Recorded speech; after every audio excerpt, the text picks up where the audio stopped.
Travel for mortals. I want to show you guys the ice cream vending machines they have in Japan. These are not uncommon. They got them, not as quite as common as coffee machines, but pretty common. And the ice cream in these things is actually really good, and it's usually very inexpensive. That's one of my favorite ones right there, 160 yen. It's really tasty.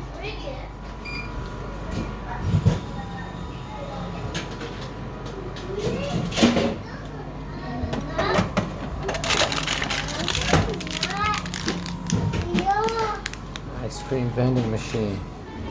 All right, here it is, right here. One of my favorite ones, 160 yen.